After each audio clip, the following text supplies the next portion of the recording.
For the first time since we started the Criterion field trip videos, a certain intrepid trio of collectors found themselves miles apart for the entire month of November. A truly random man somehow managed to brave the cold in Florida. Enemy of Bohemia stuck it out back home in New Jersey.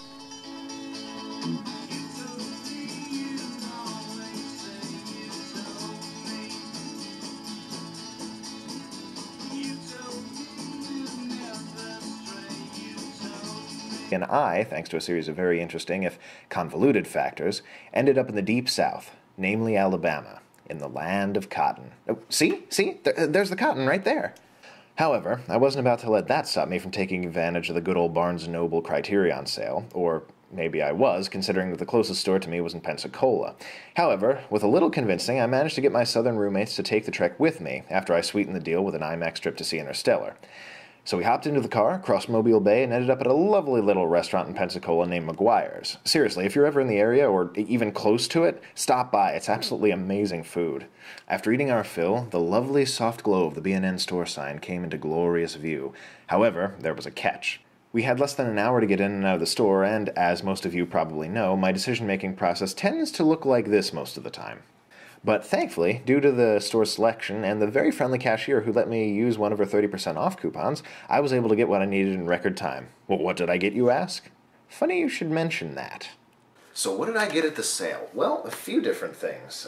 Actually, I limited myself to 4 purchases right now just because with school and stuff, so I wanted to save up a bit. But I was able to get 4 things which I was really excited about and have been wanting to get for a while, or stuff that was recently announced that I was really just kind of looking forward to seeing. So first off, one that I've been putting off getting for a long time. It was announced quite a while ago. At least the Blu-ray re-release was, and I had seen it before because Y2K, Truly Random Man, had picked it up and had shown it to me, and I absolutely fell in love with it. And recently, just kind of being away down south here, I was feeling a little bit homesick, so I was like, yeah, I really miss seeing that movie. So I found it and picked it up, and that was Tokyo Drifter, Seijun Suzuki's great sort of crazy, colorful Nakatsu picture. Great fun, wonderful action, really great sense of style, and really good score. Just so many different things to love about this one. This is a really entertaining Nakatsu movie, and I'm kind of taking a look at the back there. And yeah, I really enjoyed this one a lot, and it's been one that I've kind of had in my hands at pretty much every sale since I saw it, but this past sale I decided, you know what, yeah, I'm totally going to take the plunge and go for it. Really cool edition, and it looks like there's some really neat special features there, a couple of interviews with Seijun Suzuki, theatrical trailer, stuff like that, so pretty cool. That was the first one I got. Next up, again, one I've been wanting to get for a long time. I've been putting it off because I kind of expected that they would come out with it on Blu-ray, and lo and behold, they did. And that is the very first Kurosawa movie I ever watched. I remember when they were doing his like celebrations for his 100th birthday. Turner Classic Movies was doing a marathon of pretty much all of his major films, and this was one that I caught on TV. It was the first time I'd ever seen anything by Akira Kurosawa, and it just blew me away. And that is his adaptation of Macbeth, Throne of Blood, right there. And I've already opened this one, so I can kind of show you the inside, but here's the back. Haven't had a chance to look into this yet, because I just got back yesterday. Probably one of the most memorable endings to any film that I've ever seen. Really haunting film, and I think probably my favorite Shakespeare adaptation. I'll never forget the first time I saw this movie on Turner Classic Movies, and there's that scene where he and one of his fellow soldiers kind of get lost in the fog, and they're just riding around fields, and it seems like the scene goes on forever, and you feel just as lost as they are. Really just a testament to Kurosawa's abilities as a filmmaker to make a scene like that, which is just 2 guys riding around on horses from shot to shot, to keep it from seeming just boring, but instead inescapable. But that's what this whole movie is like. It's a wonderful Shakespeare adaptation, and I highly recommend it if you haven't checked it out yet. Next up is kind of a blind buy for me. This is actually, I think, the only film in this stack that I haven't seen yet. But it's one I've been toying around with getting for a while, and I love this director's first film. And couldn't wait to dive into his second one, which is also very revered within film history. That is Terrence Malick's Days of Heaven. Really cool Blu-ray edition. Here, this is one of the most beautiful films of all time, and can't wait to check it out. Apparently it's director approved right there. So, pretty cool. Looks like it has some nice special features. Cinematography by Haskell Wexler as well, which is always fun. So, there you go. That is Days of Heaven. And finally, last one that I got from this upcoming sale, one of my favorite horror movies of all time. I was ecstatic when they announced this one.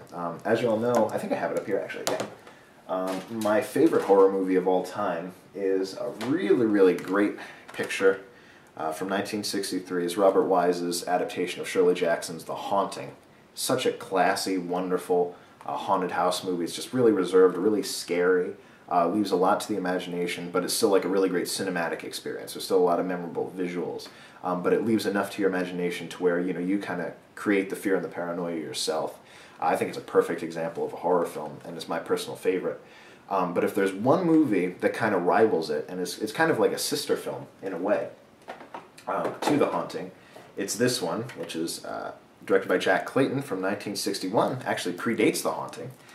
It's an adaptation of Henry James' Turn of the Screw. The Innocents, starring Deborah Carr.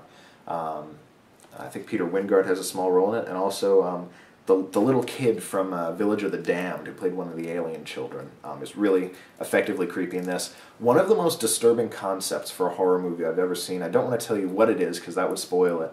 But I just highly recommend that you check this out. Beautiful widescreen black and white cinematography. I love black and white widescreen. You know, just like that scope aspect ratio with just like deep blacks and use of shadow. Oh, absolutely love it. And on Blu-ray, I'm sure this is going to look absolutely fantastic, because even on standard def television, the first time I caught it, it just blew me away. But yeah, so that was my haul, guys. 4 pickups right here. And there we go. Got Throne of Blood, Tokyo Drifter, The Innocents, and Days of Heaven. And yeah, bit of an unconventional field trip this year. Things have kind of been up in the air. You know, we're just kind of all over the place through the month of November, but I still wanted to give you guys something because I love you, and because I really do appreciate always like seeing your comments and knowing that you're watching these videos and that you enjoy them. It's such a joy for me to kind of see that passion that you guys have for movies and for Criterions, and just that you enjoy seeing these field trip videos. And also because I'm really interested to know what you guys got. Have you seen these movies? Have you seen any of these for? Did you pick them up? Do you like them? Do you not like them? And yeah, what did you guys pick up? And what can I target at the next sale or possibly put on my Christmas list? Thanks for watching, guys. Really do appreciate your constant support and subscribership, even though you know, videos really aren't that frequent from my end that often. I really do love this channel and just being able to do this and hearing feedback from you guys. So, along with Enemy of Bohemia and Truly Random Man, I'm the Collector1138 saying, see you guys next time.